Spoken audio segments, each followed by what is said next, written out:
Mark graduated from college, and his parents paid all expenses, and they sent him to India for 1 month. He used the opportunity and maximized it. He visited places, attended cultural events, circus. He went out, visited some cultural and historic sites. He hung out with people. He ate different foods. He was enjoying his 1 month free vacation. Except one thing that bothered him. He looked at some giant elephants tied with little ropes, and they were not making any effort to break free. It intrigued him. He didn't let it go. He wanted to know what happened to these elephants. And then he asked the owner, "Sir, can I ask you a question?" "Yes." "Why are these giant, huge elephants not breaking free from these little ropes?" The owner never been asked that. And it was like, "They can't." "What do you mean they can't? They could break free from these ropes." And the owner like, okay, this guy doesn't understand how these elephants have been raised. And therefore he turned his face, gave full attention to Mark. And he explained to him, when they were infants, I used the same ropes. They try, they try, they try. They couldn't get free. And they learned that they cannot get free from these ropes. I use the same ropes. And they don't attempt to break free. This syndrome is called learned helplessness. Learned helplessness. The trick is it doesn't just affect animals, it also affects us humans. Today, what I'm going to do is I'm going to show you these little hidden barriers, or you can call them ropes, that constrain us, chain us, leash us so that we don't break free to become who we made to be. Not only that, this is my hope. At least we may take some steps today to break free, at least from one of them. Welcome to the Greatness Hour, where you ignite your purpose and chain your greatness. Today, we're going to talk about these hidden barriers that might have been keeping you and lowering your bar, never taking steps going out of your comfort zone to become who you meant to be. Before we talk about them, however, I want to recap episode 2. In episode 2, we talked about these 5 life-changing questions. From where did I come from? Who am I? Why I'm here? Where I'm going? And what must I do now? These questions looks like philosophical questions. For some simple questions, you might have asked this question, but what I emphasized in episode 2 was to go deeper. Superficially, yes, I have answered these questions many times, but they were superficial. But the more I lower my brain wavelength from beta, the chaotic, the busy mental phase, into alpha and into theta, the more I ask these questions, the more deeper answer I get. I still ask these questions. I will continue to ask these questions because these questions and the answer you get are going to evolve. You discover something, you're ready to discover the next big thing. It's a lifetime journey, but you have to ask these questions and get deeper answers. But here is the challenge. Even if you get answers to these great questions, you may not be able to take action based on your discoveries. Why? Because there may be some hidden rocks preventing you from going forward, from breaking free, from raising your bar and do what you want to do to become who you meant to be. That's why we need to address them. I'm going to tell you first what these are, and then how I have been breaking free from them, and how you could also do the same thing. Epigenetic, conditioning when we were kids, associations or subculture, and fourth, habits. If I have time, I will do the fifth one. Let's dive in, talk about epigenetics. We all know about the hardcore genetics. It determines who we look like physically. You might have heard people say, oh, your nose is like your mother. Oh, your ear is like your grandpa. These hardcore genetics inherited from our bloodline. But we don't talk about the soft, the hidden epigenetics. It's a relatively new science. There are still a lot of experiments. I'm going to share with you one of those experiments. There was a male mouse, and he was mildly electrocuted on his foot while he was smelling cherry blossom. It smells like almond. They did it repetitively. And then this male mouse mate with his opposite sex, and he had an offspring, a little mouse. The father and the son, they never meet. When these people who are experimenting put this little mouse into a room filled with cherry blossom smell, he showed anxiety, fear, and he was trembling. But when they remove it from there and put it in a room which has different smell, he was normal, enjoying his life, running around. Why? Because the anxiety, the fear that was in his father was transmitted, and he inherited epigenetics from his father. That's why he was afraid of that smell. He'd never been exposed to cherry blossoms before or to mild electrocution, never. But it was transmitted to him. This is very important to all of us. We're not just inheriting the physical appearances of our parents and grandparents. We're also inheriting their epigenetics, such as their fear, trauma, behaviors, habits.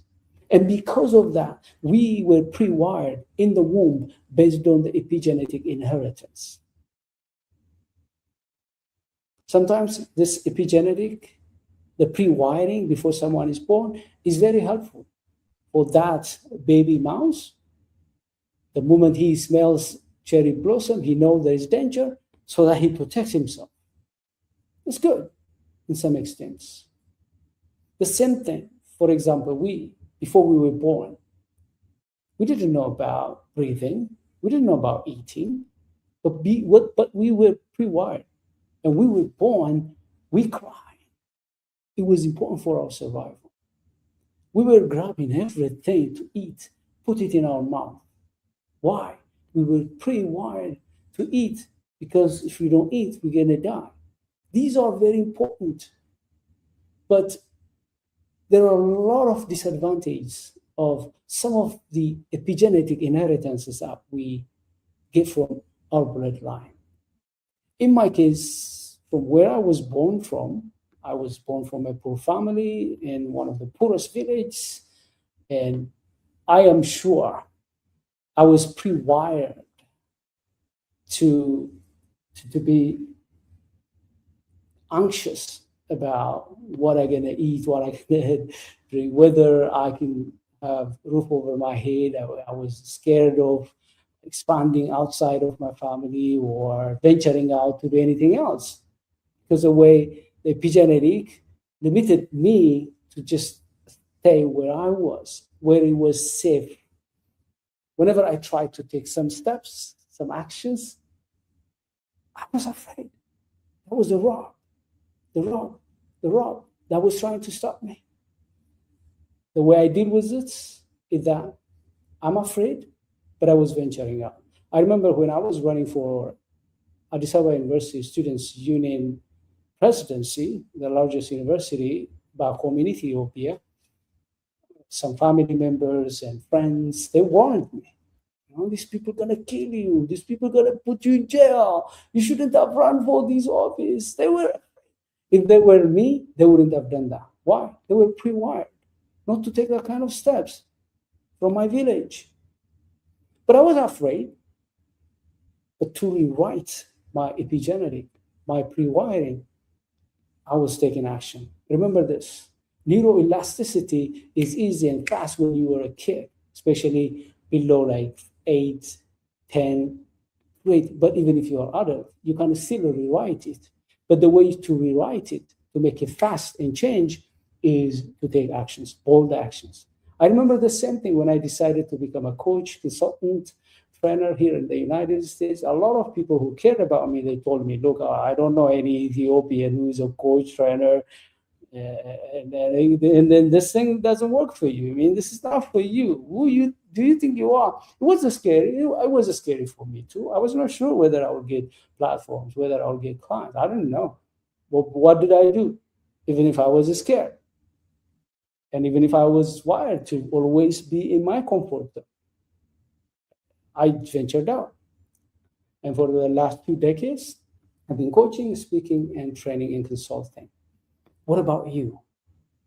What's keeping you from venturing out, taking calculated risks? What is keeping you in your comfort zone? Will it be the pre-wiring? Could it be the epigenetics that you inherited? How do you overcome that? What are some baby steps that you take to rewrite your wiring, to rewrite your epigenetic? Remember this. If you rewire your epigenetics and have empowering epigenetics, the chance that your kids and your future grandkids gonna have empowering epigenetics. If you don't want to do it for yourself, why don't you do it for your kids, for your grandkids? Why don't you inherit them empowering epigenetics so that they have a head start? Now, the second rob, the second barrier, the hidden barrier, is how you were conditioned when you were little, especially when you were 4 to 8, 6. This is your formative years. This is when you build your belief systems. Even if we are adults, some of the beliefs that we believed when we were kids, they still run us. They still run us. And we make decisions what kind of career to have, what kind of people to love, what kind of business to have or not to have. All of these were inculcated in us when we were kids, especially 4 to 6 years. That time we were not filtering. We were absorbing everything our parents and guardians were telling us. And who knows, they were telling us beliefs that were outdated, beliefs that are constraining and disempowered. Now, I want to give you an example. Let's say that you have an empowering epigenetics, but if you are put into a family, a subculture, which is disempowering, it rewrite and override your empowering epigenetics. Likewise, if you have a disempowering epigenetics, if you are removed from that family when you were a kid and put into another family where the talk is different, empowering, you're told you can do this. You can do anything that you put your mind to. You can become whatever you want. There's no scarcity. There is no limit. There is no bar. You rewrite your disempowering epigenetics. Now you believe that you could do whatever you wanted to. You could remove a kid from a disempowering family, put them into a family which is empowering. Their destiny is changed forever because they are conditioned to believe in themselves, conditioned to face the world, conditions to take steps, conditions to believe in themselves, in their destiny. Now, I don't know how you grew up. Maybe you had an empowering epigenetics and an empowering conditioning when you were a kid, and your belief system may be up to date. I don't know. That's great. If not, You could be able to override your epigenetic, and also the conditions you were put when you were a kid, by increasing your self-awareness, by identifying the beliefs that might be keeping you down, those ropes that are tying you up. What are these beliefs? I want you to go out, to sit down and think the beliefs that were inculcated in you. Now, this could be difficult. You may not be able to identify all of these disempowering beliefs, but one thing you could do is add new, updated beliefs. What happens? It waters down those old disempowering beliefs. You start to have a belief system which is empowering, which allows you to become who you meant to be, to step up, to pursue your purpose, to unchain your higher self from within. Now let's talk about the third rope, the third hidden barrier that may keep you down from becoming who you meant to be. This is about the subculture. It could be where you get your education, your content. It could be your association. You can have empowering epigenetics, empowering upbringing, but with whom are you socializing? Are you listening to the right person? Because the content you take in, the kind of people you associate with, could override your empowering epigenetic and empowering belief system. You are under peer pressure. There is a saying, tell me 5 of your closest people, and I can tell you that your average income, your income is the average of the 5. There is no way you can outgrow your associations. There is no way you can outgrow the content that you're taking. That's why some parents, they're very serious. They'll say, you know what, I'm not sending my children to that school. I'll homeschool them. Some people say, no, no, no, no. I'll take it may cost me my saving, but I'll take them to that private school. That's why they prevent them from having friendship with some people. That's not, they may not hate other people, but they care about the association. They know their children won't be able to outgrow the association their kids have. That's why they make sure that they don't listen to the wrong media.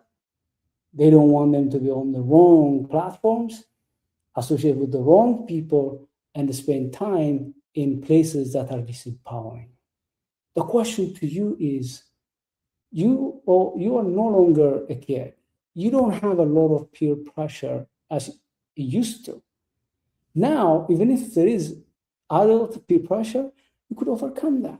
You can choose your friends. Of course, I'm not saying, for example, I have friends with whom I work together, with coaches or trainers or financial professionals. We work together.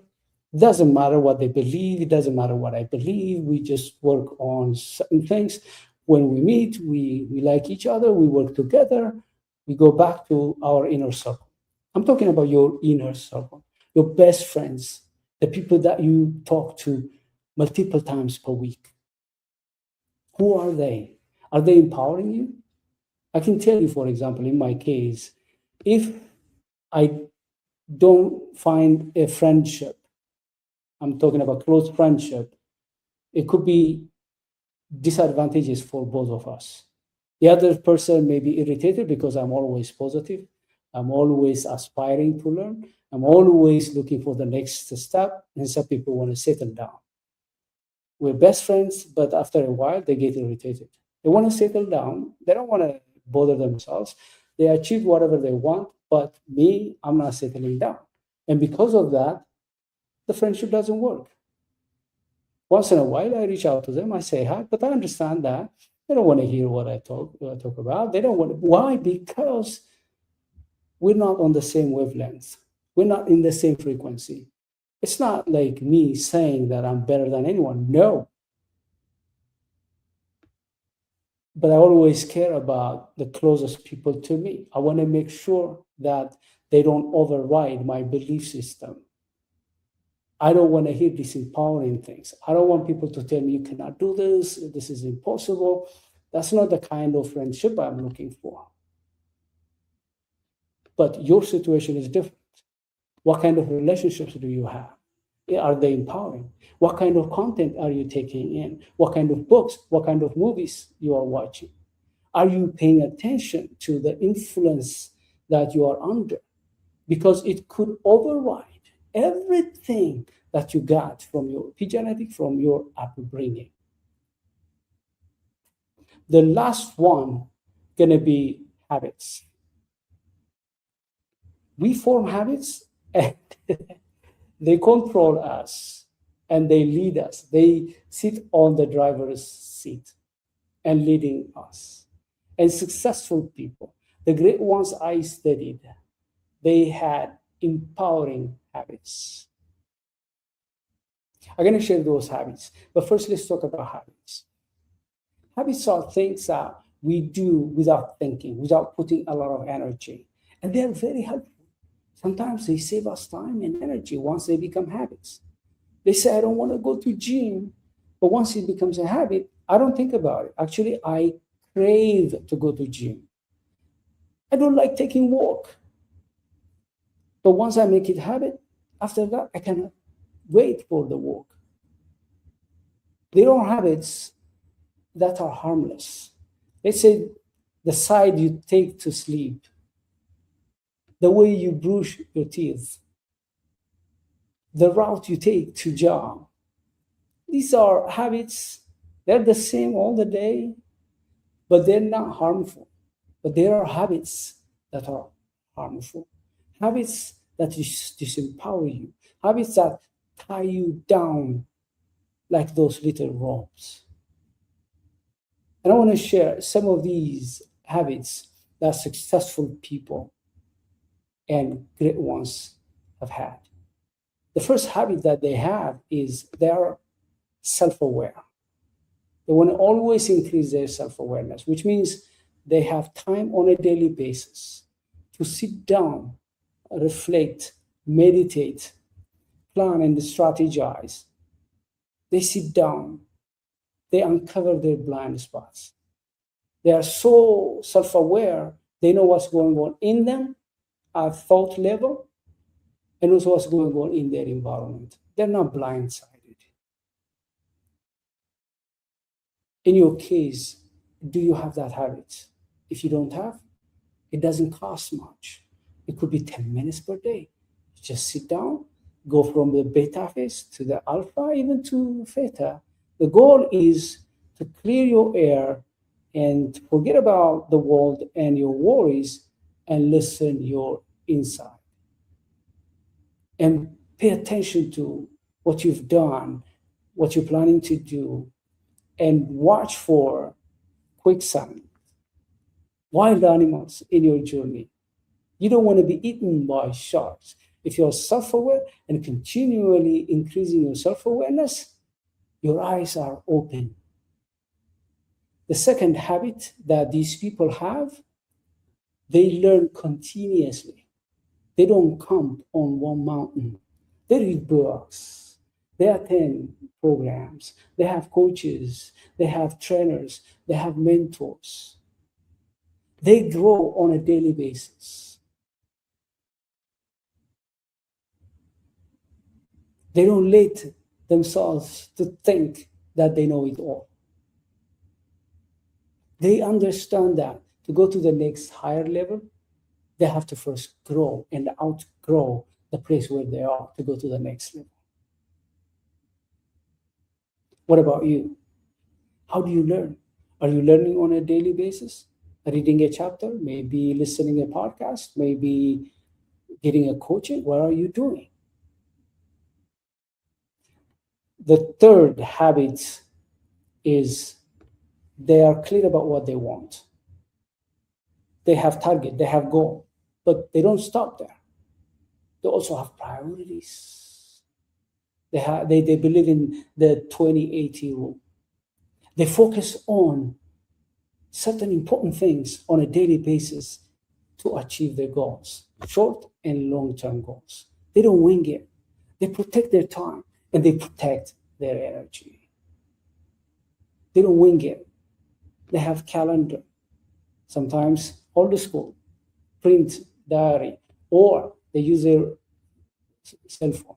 They're highly programmed because they understand that one time is gone, it's gone forever. What about you? How do you manage yourself? Do you have a goal? Do you have priorities? Do you manage your time and priorities and your energy? That's very important for you to act on your discoveries that we covered in episode 2. The fourth, they have clarity in terms of where they're going. They envision. Some of them, they do visioning on a daily basis, at least on a weekly basis, clearly seeing where they're going. Some of them, you see vision board on the wall, on their table, sticky notes, on their laptop, on their cell phone. They have their dream board. Some of them actually buy artifacts that reminds them what they're trying to achieve, what they want to accomplish. Since they envision, which is built in, they have a chance to translate the vision into reality. What about you? Do you have vision board? Do you remind yourself what you're trying to achieve on a daily basis? You have sticky notes on the fridge? What's your screen saver on your cell phone, on your laptop? The fifth habit that they have is they are prone to action. They're obsessed about actions. Anybody can increase their self-awareness and learn and manage their time, have goals, it doesn't matter until you take all the actions. And they make it habit. Even if they're not ready, they have a habit of taking action, even if they're not ready. Even if there is risk, they make